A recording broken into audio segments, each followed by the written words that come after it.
TikTok. You're all familiar with it. Over the last 5 years or so, it has dominated the social media market, beating YouTube, Instagram, and even the Hub. It has grown so much that it has even overtaken Google as the most visited site in the entire world, which I still cannot fathom. People probably use it over Google now to find general information, which I'm sure will go well. I mean, it's not like modern day Google is any better. Kill yourself to find.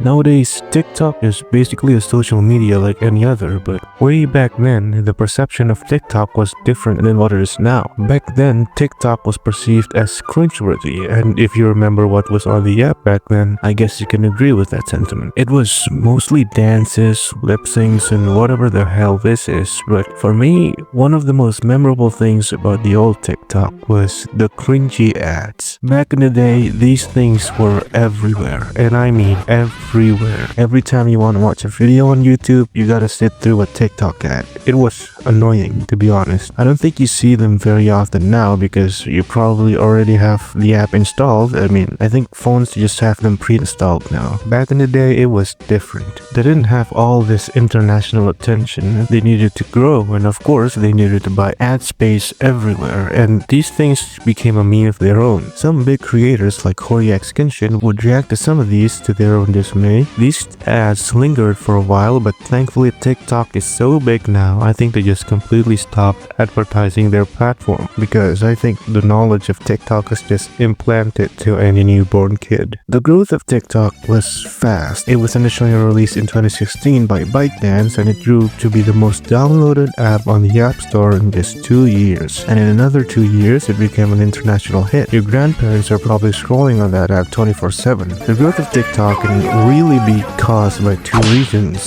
the aforementioned ads and the entire premise of that app, short-form content. Short-form content, or shorts, basically these are videos that last around 30 seconds or up to a minute, basically compressing what would have been an 8 or so minute YouTube video to a bite-sized video you can just watch and go. Imagine YouTube with Sleight of Hand Pro equipped. It's also equipped with the most disgustingly powerful content algorithm known to man, basically recommending you video after video that would make your eyes stick to the screen as long as possible. What was going to be a 30-second single video will now take up a third of your day because your dopamine receptors are getting edged with every video you scroll by. The damage from doom scrolling every other hour has gotten so bad that the average human attention span has dropped to that of a goldfish. And it doesn't seem like it's gonna get any better from here. But this isn't the first short-form content social media out there. Back then, before TikTok even existed, we had the original, the OG, and the classic Vine. Vine released back in 2012, founded by Dom Huffman. It was a social media platform similar to TikTok, but instead of the usual 30 seconds long video, it's now 6 seconds. You may think, if TikTok was so bad it burned off the whole world's dopamine receptors down to a goldfish with 30 seconds long videos, how the hell did we survive Vine? Well, first of all, Vine didn't really take off as much as TikTok. It was mostly in the West, like in the US and the UK.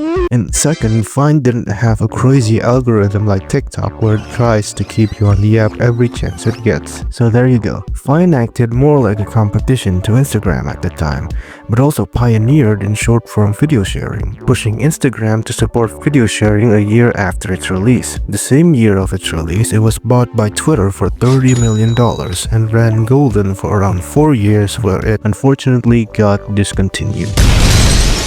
When Vine was around, we saw many now notorious figures grew to fame like King Buck, Zach King, Caleb City, Logan Paul, I think there's someone hanging right there. and many others, most of them moving to TikTok or YouTube, and some venturing into other endeavors. Another predecessor to TikTok was Musical.ly, also focusing on short-form content at around 3 to 5 minutes. While that was considered short back then, it was released back in 2014, but it got merged into TikTok at around 2017. That's enough for the history lesson. Now in 2025, TikTok stands as a giant in the world, having around 2 billion active users, and with it being that big, of course, other social media companies want to have a piece of the pie. And with TikTok seemingly always being in hot water with the US government after nearly getting banned twice, they can't seem to make up their mind, can they? That Senate hearing was one of the stupidest things to go through, honestly. Can TikTok talk to the planet? But that aside, with all those factors combined, there's bound to be some competition from other companies. One of the first and biggest alternatives to TikTok comes from Instagram, called Instagram Reels. Released on August 2020, it's the go-to if you don't like TikTok. Some say it's better, some say TikTok reigns supreme, but in my opinion, it's pretty good. The videos on there are pretty funny, but at times you can just straight up show you some gore with the caption, "When you finally find the page you're looking for." Which, I don't know who's looking for shit like this. And other than gore, there's also the occasional N-word bomb, but that's pretty much it. Another competitor in the short form content race is YouTube Shorts, the hated little brother of the three. Released around 2021, it didn't really hit off as well as Reels. Nowadays, it's usually filled with kids watching some funk edits of Minecraft. Its comment section is one hell of a rabbit hole to go through though. People say it's one of the biggest supporting evidence of the dead internet theory, which, seeing some of these, I just have to agree.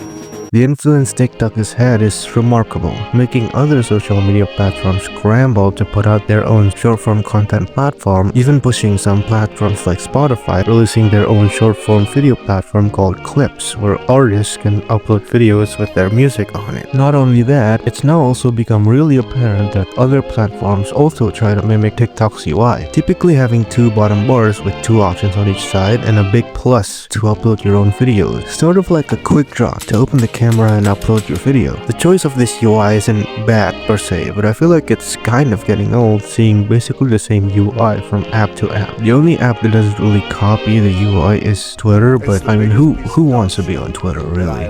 In conclusion, TikTok has changed the world greatly, possibly increasing the amount of kids with ADHD by tenfold for the next generation. And there isn't any sign of stopping just yet. Even now, long-form videos on YouTube is structured like multiple short-form videos in a single video. One of the biggest examples of this is Mark Rober. Typically, his video is focused on one engineering feat per video, like the Curiosity rover or the glitter bomb. But now, his videos include many builds in one video, like one build is its own short video, but it's all compiled like a compilation. Even if you want it to stop, if it keeps working and it keeps people watching, then it's only gonna get bigger. And that just about sums it up. Thank you so much for watching until the end of the video. Like the video if you enjoyed it and subscribe for more videos like this. And I'll see you next time. See ya.